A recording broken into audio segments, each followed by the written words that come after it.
Welcome to the Lorecast, where we look into the lore and the stories by which we live. I'm Dr. Craig Chalquist, and you can find us at chalquist.com/podcast and at a number of other online venues.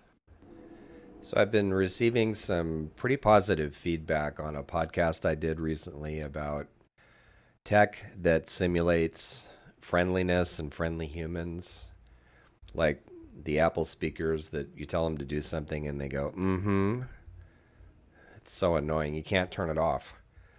And that podcast did pretty well. So it actually gave me the idea, that and the feedback, to do another rant.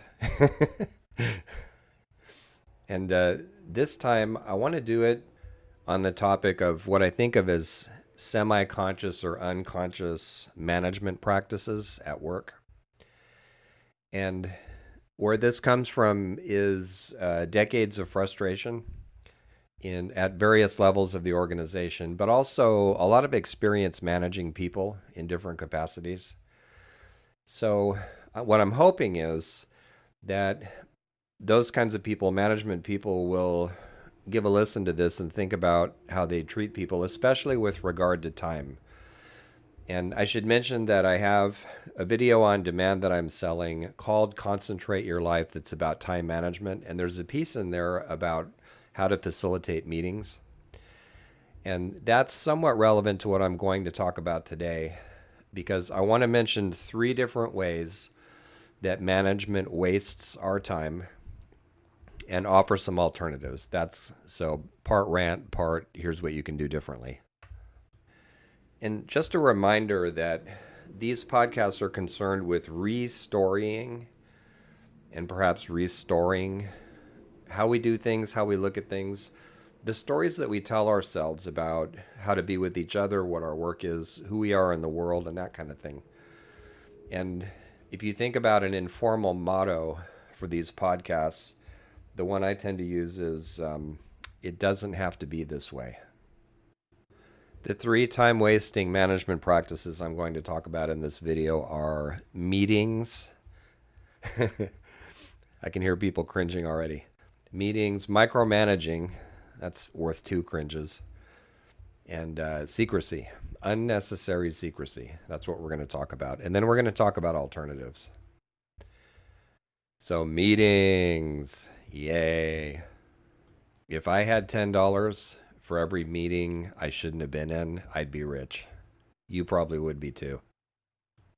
Now, work meetings aren't inherently bad or unproductive. They can actually go quite well. And when they're time limited, when they're respectful of people's time, when they're facilitated well, when they have an agenda and people are made to stick to it, they can go really well. You can get a lot done in a meeting, more than you can get done by email or a phone call or whatever. But that's if a meeting's run properly. Many are not. And you know you're in trouble. I had this happen a couple of weeks ago. When you show up for a business meeting and the person who called it says, well, what shall we talk about? And everybody looks at each other like, don't you know? Okay, meeting managers and facilitators, here's your first hint. If you don't know why we're meeting, don't meet. Everybody in front of you, that puzzled look on their face, that look is not just puzzled, it's also hatred, because these people all have huge amounts of work on their desk and you're making them take time out of their workday for no reason. And when things like that happen, it's time for self-reflection. That's why I say semi-conscious business and semi-conscious management, because conscious management is also almost too much to hope for these days. It's practiced in some arenas, but if you want to at least be a semi-conscious leader and manager, think about why you need to have so many meetings. There's some psychological need that's getting met. Maybe you're lonely. Maybe you like to talk, or maybe you just like having groups of people under you so you can look at all of them in the same space. Whatever your reason is, it needs some examination, because you're forcing everybody to abandon huge amounts of work so that they can be in your presence for nothing. Okay?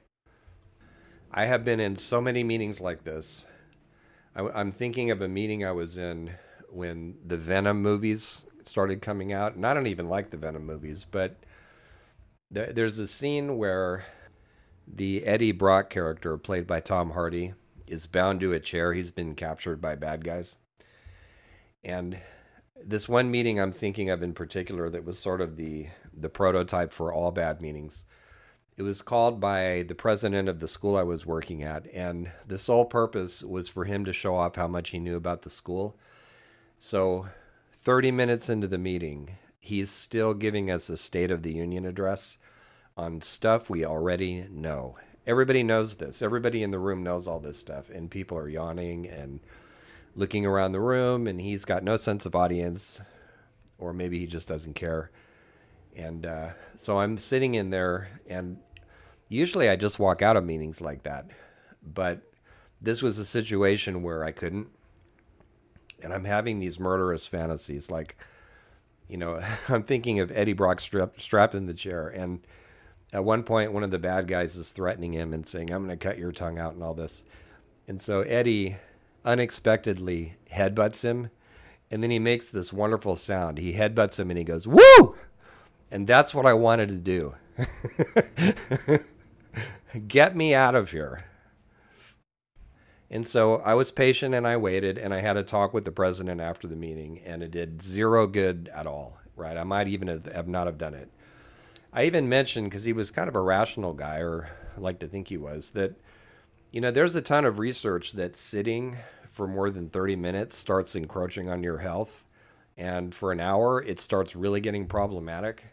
You have to get up and exercise for a while to counteract that. And we're sitting in here for 1, 2, 3, 4 hours.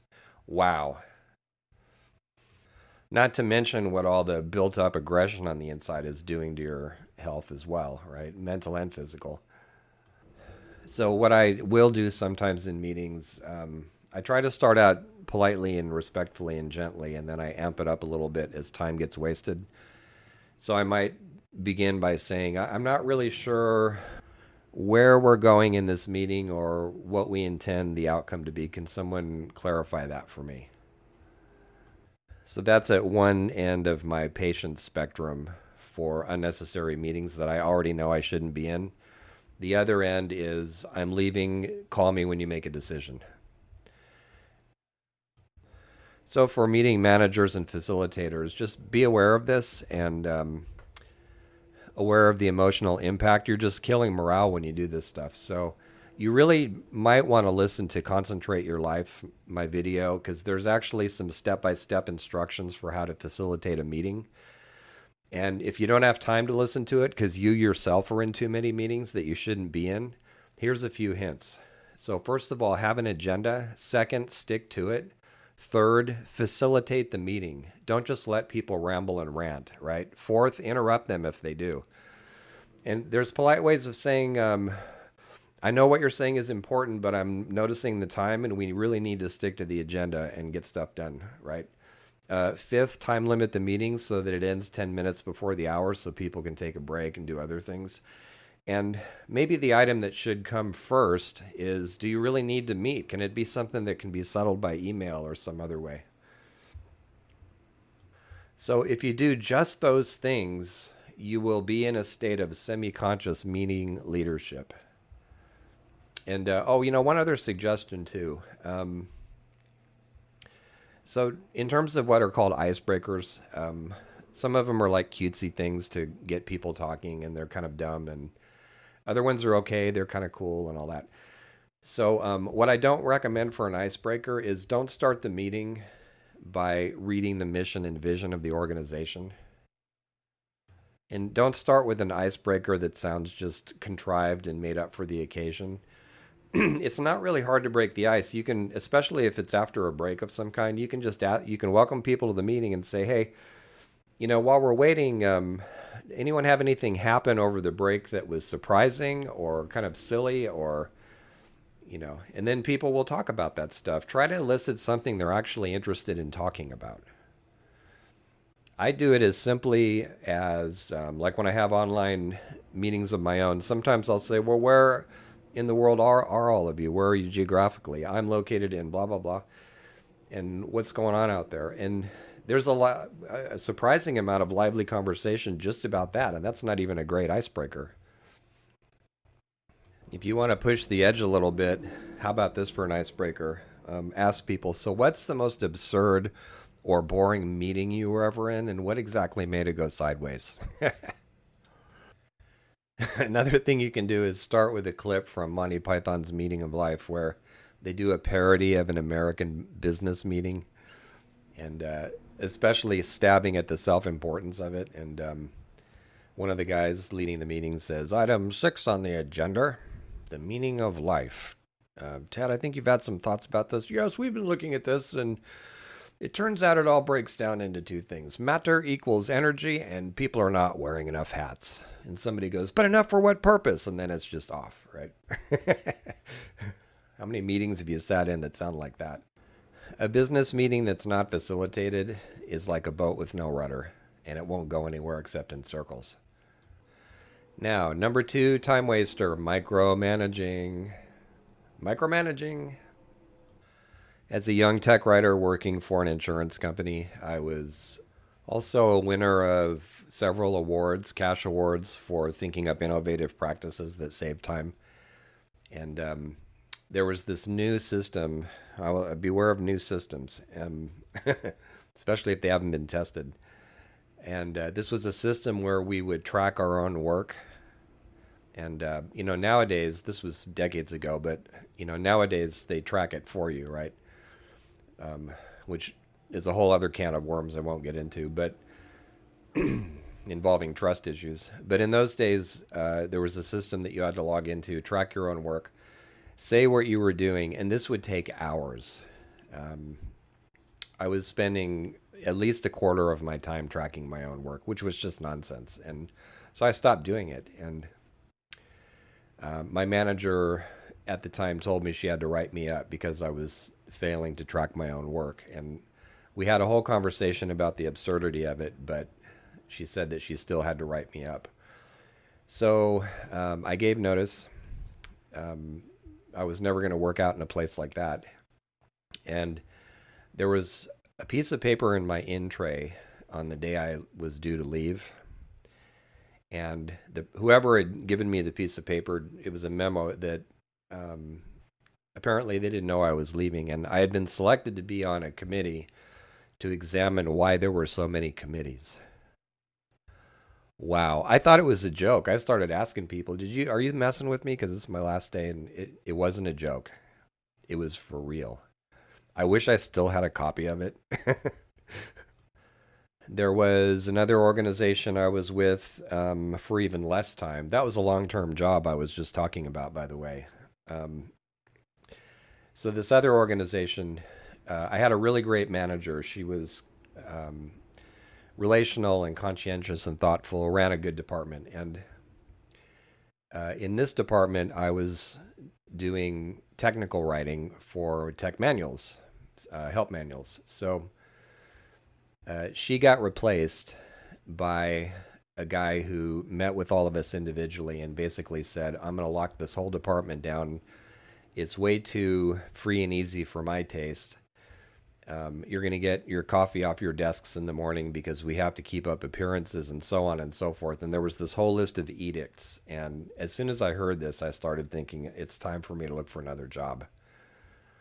And what really broke the camel's back was I had to spend part of an afternoon with this guy, and he was fiddling with each of the graphics and the fonts of the text that I had created for a couple of pages of help manual. Now think about this. When you look at a help manual, whether it's online or some printout thing, are you inspecting the graphics? Are you saying to yourself things like, this graphic could have used a little bit more red here and maybe a little bit less green? No, you want help. It's a help manual. That's its purpose, to help you, right? And I asked him, do you really think people are looking at it at this level? And that just enraged him. So I quit. And actually half his team quit. He lost half his team. And some of us wrote to upper management and said, this guy is so controlling, nobody can work with him. And here's specific examples of what we're complaining about. What did they do? Nothing, right? Great way to kill a whole business team. When you micromanage people, you're making a couple of different statements, whether you know it or not. Your first statement, that's most important probably, is that you don't trust the people you have hired to be experts. You're basically doing their job as well as yours, right? So that's one statement. Another statement is possibly that you're a control freak, that you have this deep sense of insecurity and being out of control that you really should deal with in therapy because it's making everybody miserable. I have known numerous people over the years, some of them colleagues, friends, partners, who have left organizations because they couldn't stand to be distrusted and micromanaged. They knew perfectly well what their job was. They were empowered to ask for help when they needed it. That wasn't why they left. They left because of management. They left because some manager was in their back pocket 24/7 and couldn't lighten up. Here's another example. The school I worked for had a lot of its operations knocked offline temporarily because of natural disasters. So their staff, including admissions, quickly regrouped and they had computer access from home and they were able to do their jobs at home. What did upper management do? Rented out expensive hubs in a nearby city and made everybody sit there from 8 to 4 so they could watch them at work. Wow. I was an administrator in this organization at the time, and I went to the people who ordered this and I said, look, can't you trust people to do their jobs? If someone's at home screwing off, that'll become evident. You'll know what's happening, and then you can issue them a warning. And if they don't improve their act, then you let them go, right? Hire someone who can do the job. No, we have to make sure they're working. What a colossal waste of time. What a betrayal of trust. I remember thinking, I was so busy being in meetings that I couldn't do my job. And I remember thinking, I wish I had enough time to watch people. I wouldn't use it that way. But how amazing it would be to have that kind of time where I could watch people work all day and make sure they did their jobs. Wow. And so it's important to realize that this kind of abusive management behavior not only makes people unhappy, miserable, paranoid, and demoralized, which it does all of the above, but they also start having psychosomatic symptoms. Their bodies start breaking down. Be interesting to see some research on this. I bet that at least half of sick leaves are about poor management styles. At least. So the goal for being at least a semi-conscious manager in a situation like this is let people do their jobs, right? Get your sense of control somewhere else. And realize that control is like an addiction. The more you have, the more you want. It's an endless circle. Right when you think you've clamped down on people, you'll find something else to clamp down on that's not under control, and it's an endless game, and it makes you miserable too. And as far as these high-tech work tracking methods go, we need to be honest about what they are. They are organized distrust. They're spying. They're a form of spying on people, right? At one of the corporations I worked at when I was younger, there was this one manager who was so neurotic that he would come in early to make sure people were at their desks. And he would actually stand behind this big potted plant and pretend to just be reading or doing something else. And he'd look through the fake plastic palm fronds to make sure that his staff were where they were supposed to be at the exact tick of the clock. So here's a novel idea. Trust your people. Trust your people to be responsible, to do their jobs, to ask for help when they need it. Simple as that. And if they start slacking, you can have a talk with them because you'll know. Our third example of wasting time as a result of unconscious management practices is secrecy. There's way too much of this at the top than there needs to be in general. And there are reasons sometimes why you don't want to spread the word about something that's still under discussion. You haven't got buy-in from everybody that you need. There isn't an adequate plan in place. There's not been enough research done and all that. So, of course, you don't want to be broadcasting all that. An exception to that would be, of course, enlisting people at different levels of the organization to help you put together whatever it is you're putting together. So consider doing that. But yeah, there are occasions where you want to keep things close until it's time to unveil them. I'm not talking about that. I'm talking about an overall distrustful, paranoid practice of hiding things from people. So I don't know how many times I have had conversations with upper management to say, just tell them.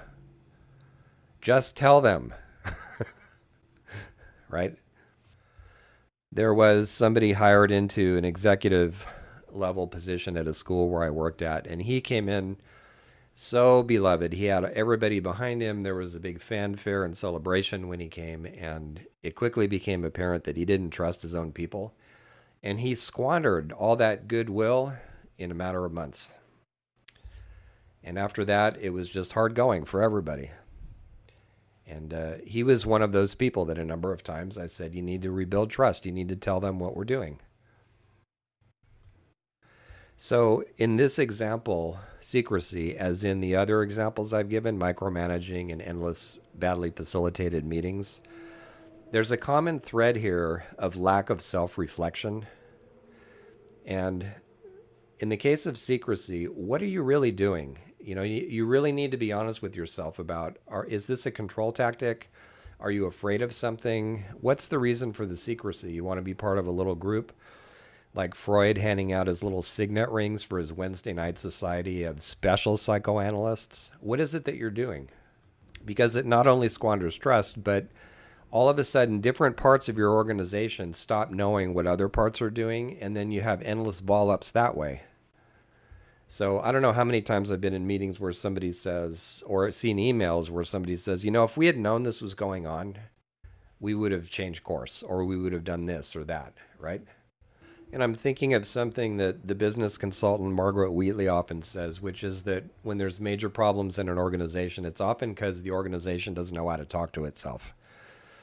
Internal communications need to be worked on. And secrecy is a direct contravention of that. It stops the flow of information, and usually unnecessarily.